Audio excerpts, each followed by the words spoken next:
नमः संस्कृताय मित्रों, संस्कृति विशेषज्ञ यूट्यूब चैनल पर आपका स्वागत है। इस वीडियो में श्रीमद् भगवद गीता के द्वितीय अध्याय के संपूर्ण हिंदी अनुवाद को आप जानेंगे।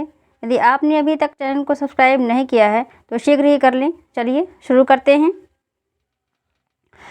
श्रीमद् भगवद गीता का द्वितीय अध्याय का हिंदी अनुवाद आप इसमें देखेंगे तो पहले तो आप ये जान लीजिए कि इसमें जो है धृतराष्ट्र को संजय ने सारी बातें बताई हैं और ये जो गीता का उपदेश दिया गया है कुरुक्षेत्र के मैदान में भगवान श्री कृष्ण के द्वारा अर्जुन को दिया गया उपदेश है। और संजय को दिव्य दृष्टि मिली थी कि वो सारी बातें सुन सकते थे, जान सकते थे। तो सारी वो बातें जो है संजय बताते हैं धृतराष्ट्र को। तो चलिए देखते हैं कैसे क्या क्या उन्होंने बताया। जो कुछ उन्होंने भगवान श्री कृष्ण ने बताया अर्जुन को, वो सारी बातें संजय ने बताई धृतराष्ट्र को।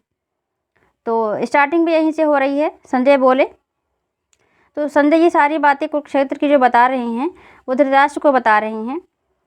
तो संजय कहते हैं, उस प्रकार करुणा से व्याप्त और आंसुओं से पूर्ण तथा व्याकुल नेत्रों वाले शोकयुक्त उस अर्जुन के प्रति भगवान मधुसूदन ने यह वचन कहा। अब उस प्रकार करुणा से व्याप्त कौन है? अर्जुन है। आंसुओं से पूर्ण कौन है? अर्जुन है। व्याकुल नेत्र वाले कौन है? अर्जुन है। शोकयुक्त कौन है? अर्जुन है। तो ये सारे विशेषण किसके लिए आए? अर्जुन के लिए आए। तो उस प्रकार करुणा से व्याप्त और आंसुओं से पूर्ण व्याकुल नेत्रों वाले शोकयुक्त अर्जुन के प्रति भगवान मधुसूदन ने यह वचन कहा। अब मधुसूदन किसके लिए आया? भगवान श्री कृष्ण के लिए। मधुसूदन नाम क्यों है? क्योंकि उन्होंने मधु नामक दैत्य का जो है विनाश किया, तो इसलिए उनका नाम मधुसूदन हुआ। तो स्टार्टिंग यहीं से होता है। फिर वो दूसरे में बताते हैं।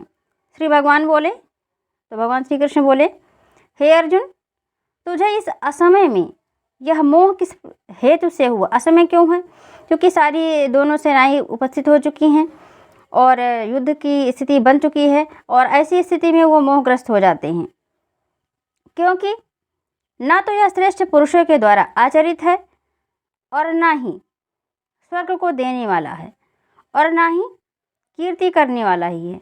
अर्थात अब ये युद्ध आरंभ हो चुका है और यहाँ अगर ऐसी स्थिति आती है कि आप यहाँ युद्ध के मैदान से हटते हैं तो कुछ भी नहीं मिल रहा है, ना कीर्ति मिल रहा है, ना स्वर्ग मिल रहा है। लोग कहेंगे कि वो अपने कर्म से हट गया।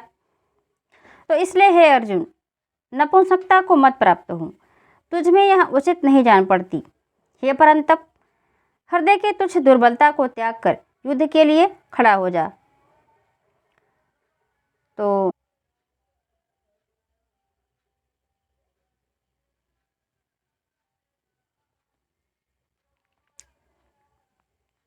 अर्जुन बोले, हे मधुसूदन, मैं रणभूमि में किस प्रकार बाणों से भीष्म पितामह और द्रोणाचार्य के विरुद्ध लड़ूंगा, क्योंकि हे हरिसूदन, वे दोनों ही पूजनीय हैं।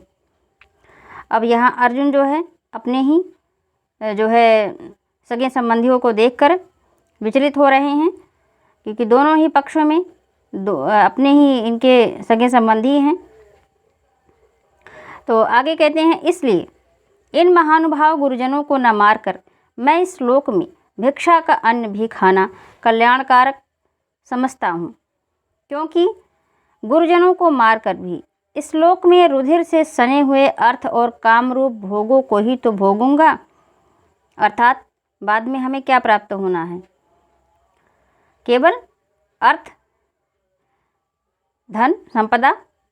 हम यह भी नहीं जानते कि हमारे लिए युद्ध करना और ना करना, इन दोनों में से कौन सा श्रेष्ठ है। क्योंकि अगर वो युद्ध करते हैं तो उनके अपने ही मारे जाते हैं। अथवा यह भी नहीं जानते कि हम उन्हें जीतेंगे या हमको वे जीतेंगे। और जिनको मारकर हम जीना भी नहीं चाहते, वे ही हमारे आत्मीय धृतराष्ट्र के पुत्र हमारे मुकाबले में खड़े हैं। तो यद्यपि वो युद्ध करना नहीं चाहते हैं, परंतु ऐसी स्थिति बन चुकी है कि युद्ध निश्चित हो रहा है। इसलिए कायरता रूप दोष से उपहत हुए स्वभाव वाला तथा धर्म के विषय में मोहित चित्त हुआ मैं आपसे पूछता हूँ कि जो साधन निश्चित कल्याणकारक हो वह मेरे लिए कहिए, क्योंकि मैं आपका शिष्य हूँ, इसलिए आपकी शरण हुए मुझको शिक्षा दीजिए। आगे, क्योंकि भूमि में निष्कंटक धन धान्य संपन्न राज्य को और देवताओं के स्वामी पने को प्राप्त होकर भी मैं उस उपाय को नहीं देखता हूँ जो मेरी इंद्रियों को सुखाने वाले शोक को दूर कर सके।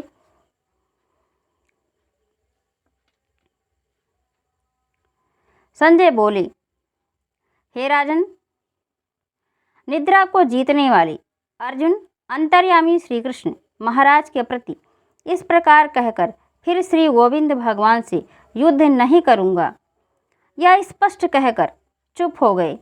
ये बात कौन कहता है? अर्जुन कहते हैं कि मैं जो है युद्ध नहीं करूँगा, अर्थात वो विचलित हैं।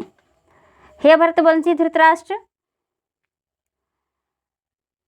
अंतर्यामी श्री कृष्ण महाराज दोनों सेनाओं के बीच में शोक करते हुए उस अर्जुन को हंसते हुए से यह वचन बोले। तो आगे वो क्या कहते हैं ये आप देखेंगे। श्री भगवान बोले, हे अर्जुन, तू न शोक करने योग्य मनुष्यों के लिए शोक करता है और पंडितों के से वचनों को कहता है, परंतु जिनके प्राण चले गए हैं उनके लिए और जिनके प्राण नहीं गए हैं उनके लिए भी पंडित जन शोक नहीं करते।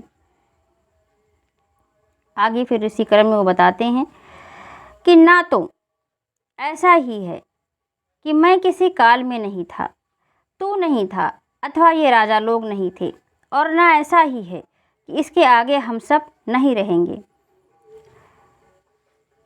जैसे जीवात्मा की इस देह में बालकपन, जवानी अर्थात युवावस्था और वृद्धावस्था आती है, वैसे ही अन्य शरीर की प्राप्ति होती है, उस विषय में धीर पुरुष मोहित नहीं होती। तो इस प्रकार जो है कहते हैं, हे कुंती पुत्र, सर्दी, गर्मी और सुख दुख को देने वाले इंद्रिय और विषयों के संयोग तो उत्पत्ति विनाशशील और अनित्य हैं, इसलिए हे भारत, तू उनको सहन कर, क्योंकि हे पुरुष श्रेष्ठ, दुख सुख को समान समझने वाले जिस धीर पुरुष को ये इंद्रिय और विषयों के संयोग व्याकुल नहीं करते, वह मोक्ष के योग्य होता है। असत वस्तु की सत्ता तो नहीं है और सत का अभाव नहीं है, इस प्रकार इन दोनों का ही तत्वज्ञानी पुरुषों द्वारा देखा गया है। नाश रहित तू उसको जान जिससे यह संपूर्ण जगत दृश्य वर्ग व्याप्त है। इस अविनाशी का विनाश करने में कोई भी समर्थ नहीं है। इस नाश रहित अप्रमेय नित्य स्वरूप जीवात्मा की ये सब शरीर नाशवान कहे गए हैं, इसलिए हे भरतवंशी अर्जुन, तू युद्ध कर। जो इस आत्मा को मारने वाला समझता है तथा जो इसको मरा मानता है, वे दोनों ही नहीं जानते, क्योंकि यह आत्मा वास्तव में ना तो किसी को मारता है और ना ही किसी के द्वारा मारा जाता है। यह आत्मा किसी काल में ना तो जन्मता है और ना मरता ही है, और ना यह उत्पन्न होकर फिर होने वाला ही है, क्योंकि यह अजन्मा, नित्य, सनातन और पुरातन है। शरीर के मारे जाने पर भी यह नहीं मारा जाता। हे प्रथापुत्र अर्जुन, कुंती का एक नाम प्रथा भी है, इसलिए इनको जो है प्रथापुत्र के नाम से संबोधित किया गया है। जो पुरुष इस आत्मा को नाश रहित, नित्य, अजन्मा और अवयव जानता है, वह पुरुष कैसे किसको मरवाता है और कैसे किसको मारता है। जैसे मनुष्य पुराने वस्त्रों को त्याग कर दूसरे नए वस्त्रों को ग्रहण करता है, वैसे ही जीवात्मा पुराने शरीरों को त्याग कर दूसरे नए शरीरों को प्राप्त होता है। इस आत्मा को शस्त्र काट नहीं सकते, इसको आग जला नहीं सकती, इसको जल नहीं गला सकता, गीला कर सकता है। जल जो है मतलब गीला नहीं कर सकता, यह गलाना का अर्थ गीला ही है। और वायु नहीं सुखा सकती। क्योंकि यह आत्मा अच्छेद्य है, यह आत्मा अदाह्य, अक्लेद्य और निसंदेह अशोष्य है तथा यह आत्मा नित्य, सर्वव्यापी, अचल, स्थिर, रहने वाला और सनातन है। यह आत्मा अव्यक्त है, यह आत्मा अचिंत्य है और यह आत्मा विकार रहित कहा जाता है। इससे हे अर्जुन, इस आत्मा को उपयुक्त प्रकार से जानकर तू शोक करने को योग्य नहीं है, अर्थात तुझे शोक करना उचित नहीं है।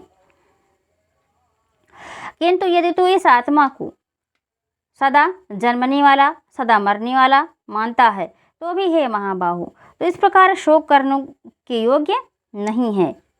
शोक जो है करने के योग्य नहीं है, क्योंकि इस मान्यता के अनुसार जन्मे हुए की मृत्यु निश्चित है और मरे हुए का जन्म निश्चित है।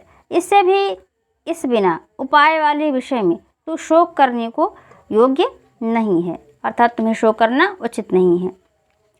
हे अर्जुन, संपूर्ण प्राणी जन्म से पहले अप्रकट थे और मरने के बाद भी अप्रकट हो जाने वाले हैं, केवल बीच में ही प्रकट हैं। फिर ऐसी स्थिति में क्या शोक करना है? कोई एक महापुरुष ही इस आत्मा को आश्चर्य की भांति देखता है और वैसे ही दूसरा कोई महापुरुष ही इसके तत्व का आश्चर्य की भांति वर्णन करता है तथा दूसरा कोई अधिकारी पुरुष ही इसे आश्चर्य की भांति सुनता है और कोई कोई तो सुनकर भी इसको नहीं जानता। हे अर्जुन, यह आत्मा सबके शरीरों में सदा ही अवध्य है। इस कारण संपूर्ण प्राणियों के लिए तू शोक करने के योग्य नहीं है तथा अपने धर्म को देखकर भी तू भय करने योग्य नहीं है, अर्थात तुझे भय नहीं करना चाहिए, क्योंकि क्षत्रिय के लिए धर्मयुक्त युद्ध से बढ़कर कोई दूसरा कल्याणकारी कर्तव्य नहीं है। हे पार्थ, अपने आप प्राप्त हुए और खुले हुए स्वर्ग के द्वार रूप इस प्रकार के युद्ध को भाग्यवान क्षत्रिय लोग ही प्राप्त कर पाते हैं। किंतु यदि तू इस धर्म युक्त युद्ध को नहीं करेगा तो स्वधर्म और कीर्ति को खोकर पाप को प्राप्त होगा तथा सब लोग तेरी बहुत काल तक रहने वाली अपकीर्ति का भी कथन करेंगे और माननीय पुरुष के लिए अपकीर्ति मरण से भी बढ़कर है। और जिनकी दृष्टि में तू पहले बहुत सम्मानित होकर अब लघुता को प्राप्त होगा, वे महारथी लोग तुझे भय के कारण युद्ध से हटा हुआ मानेंगे। तेरे बैरी लोग तेरे सामर्थ्य की निंदा करते हुए तुझे बहुत से न कहने योग्य वचन भी कहेंगे। उससे अधिक दुख तेरे लिए और क्या होगा। या तो तू युद्ध में मारा जाकर स्वर्ग को प्राप्त होगा अथवा संग्राम में जीतकर पृथ्वी का राज्य भोगेगा। इस कारण हे अर्जुन, तू युद्ध न करने के लिए तो युद्ध के लिए निश्चय करके खड़ा हो जा। जय पराजय, लाभ हानि और सुख दुख को समान समझकर उसके बाद युद्ध के लिए तैयार हो जा। इस प्रकार युद्ध करने से तू पाप को नहीं प्राप्त होगा। हे पार्थ, यह बुद्धि तेरे लिए ज्ञान योग के विषय में कही गई और अब तुम इसको कर्म योग के विषय में सुन। जिस बुद्धि से युक्त हुआ तुम कर्मों के बंधन को भली भांति त्याग कर देगा, अर्थात सर्वथा नष्ट कर डालेगा। इस कर्म योग में आरंभ का अर्थात बीज का नाश नहीं है और उल्टा फल रूप दोष भी नहीं है, बल्कि इस कर्म योग रूप धर्म का थोड़ा सा भी साधन जन्म मृत्यु रूप महान भय से रक्षा कर लेता है। हे अर्जुन, इस कर्म योग में निश्चयात्मिका बुद्धि एक ही होती है, किंतु आयस्थिर विचार वाले विवेकहीन सकाम मनुष्यों की बुद्धियां जिससे ही बहुत भेद वाली और अनंत होती हैं। मिसप्रिंट है। हे अर्जुन, जो भोगों में तन्मय हो रहे हैं, जो कर्म फल के प्रशंसक वेद वाक्यों में ही प्रीति रखते हैं, जिनकी बुद्धि में स्वर्ग ही परम प्राप्य वस्तु है और जो स्वर्ग से बढ़कर दूसरी कोई वस्तु ही नहीं है, ऐसा कहने वाले हैं, वे अविवेकी जन इस प्रकार की जिस पुष्पित अर्थात दिखाऊं शोभायुक्त वाणी को कहा करते हैं, जो कि जन्म रूप कर्मफल देने वाली एवं भोग तथा ऐश्वर्य की प्राप्ति के लिए नाना प्रकार की बहुत सी क्रियाओं का वर्णन करने वाली हैं। उस वाणी द्वारा जिनका चित्त हर लिया गया है, जो भोग और ऐश्वर्य में अत्यंत आसक्त हैं, उन पुरुषों की परमात्मा में निश्चयात्मिका बुद्धि नहीं होती। हे अर्जुन, वेद उपर्युक्त प्रकार से तीनों गुणों के कार्य रूप समस्त भोगों एवं उनके साधनों का प्रतिपादन करने वाले हैं। इसलिए तो उन भोगों एवं उनके साधनों में आसक्तिहीन, हर्ष शोकादि द्वंद्वों से रहित नित्य वस्तु परमात्मा में स्थित योग क्षेम को न चाहने वाला और स्वाधीन अंतःकरण वाला हो।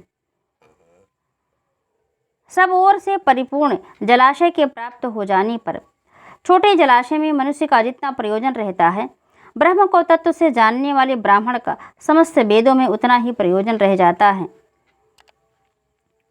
तेरा कर्म करने में ही अधिकार है, उसके फलों में कभी नहीं। इसलिए तू कर्मों के फल का हेतु मत हो तथा तेरी कर्म न करने में भी आसक्ति न हो। हे धनंजय, तू आसक्ति को त्याग कर तथा सिद्धि और असिद्धि में समान बुद्धि वाला होकर योग में स्थित हुआ कर्तव्य कर्मों को कर। समत्व ही योग कहलाता है। धनंजय शब्द भी अर्जुन के लिए आया है। इस समत्व रूप बुद्ध योग से सकाम कर्म अत्यंत ही निम्न श्रेणी का है। इसलिए हे धनंजय, तू सम बुद्धि में ही रक्षा का उपाय ढूंढ, अर्थात बुद्धि योग का ही आश्रय ग्रहण कर, क्योंकि फल के हेतु बनने वाले अत्यंत दीन हैं। सम बुद्धि युक्त पुरुष पुण्य और पाप दोनों को इसी लोक में त्याग देता है और उनसे मुक्त हो जाता है। इससे तो समत्व रूप योग में लग जा। यह समत्व रूप योग ही कर्मों में कुशलता है, अर्थात कर्म बंधन से छूटने का उपाय है। क्योंकि सम बुद्धि से युक्त ज्ञानी जन कर्मों से उत्पन्न होने वाले फल को त्याग कर जन्म रूप बंधन से मुक्त हो निर्विकार परम पद को प्राप्त हो जाते हैं। जिस काल में तेरी बुद्धि मोह रूप दलदल को भली भांति पार कर जाएगी, उस समय तू सुने हुए और सुनने में आने वाले इस लोक और परलोक संबंधी सभी भोगों से वैराग्य को प्राप्त हो जाएगा। भांति भांति के वचनों को सुनने से विचलित हुई तेरी बुद्धि जब परमात्मा में अचल और स्थिर ठहर जाएगी, तब तू योग को प्राप्त हो जाएगा, अर्थात तेरा परमात्मा से नित्य संयोग हो जाएगा। अर्जुन बोले, हे केशव, समाधि में स्थित परमात्मा को प्राप्त हुए स्थिर बुद्धि पुरुष का क्या लक्षण है? वह स्थिर बुद्धि पुरुष कैसे बोलता है, कैसे बैठता है और कैसे चलता है? केशव शब्द भी भगवान के लिए आया। श्री भगवान बोले, हे अर्जुन, जिस काल में यह पुरुष मन में स्थित संपूर्ण कामनाओं का भली भांति त्याग देता है, कामनाओं को भली भांति त्याग देता है और आत्मा से आत्मा में ही संतुष्ट रहता है, उस काल में वह स्थित प्रज्ञ कहलाता है। दुखों की प्राप्ति होने पर जिसके मन में उद्वेग नहीं होता, सुखों की प्राप्ति में जो सर्वथा निष्प्रिय है तथा जिसके राग भय और क्रोध नष्ट हो गए हैं, ऐसा मन स्थिर बुद्धि कहा जाता है। जो पुरुष सर्वत्र स्नेह रहित हुआ उस शुभ या अशुभ वस्तु को प्राप्त होकर न प्रसन्न होता है, न द्वेष करता है, उसकी बुद्धि स्थिर है। और कछुआ सब ओर से अपने अंगों को जैसे समेट लेता है, वैसे ही जब यह पुरुष इंद्रियों के विषयों से इंद्रियों को सब प्रकार से हटा लेता है, तब उसकी बुद्धि स्थिर है, ऐसा समझना चाहिए। इंद्रियों के द्वारा विषयों को ग्रहण न करने वाले पुरुष के लिए केवल विषय तो निवृत्त हो जाते हैं,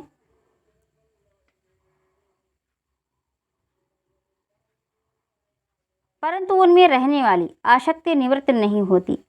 इस स्थित प्रज्ञ पुरुष की तो आसक्ति भी परमात्मा का साक्षात्कार करके निवृत्त हो जाती है। हे अर्जुन, आसक्ति का नाश न होने के कारण ये प्रमथन स्वभाव वाली इंद्रियां यत्न करते हुए बुद्धिमान पुरुष के मन को भी बलात् हर लेती हैं।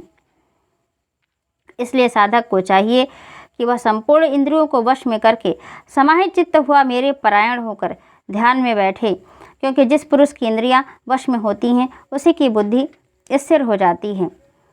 विषयों का चिंतन करने वाले पुरुष की उन विषयों में आसक्ति हो जाती है। आसक्ति से उन विषयों की कामना उत्पन्न होती है और कामनाओं में विघ्न पड़ने से क्रोध उत्पन्न होता है। क्रोध से अत्यंत मूढ़ भाव उत्पन्न होता है।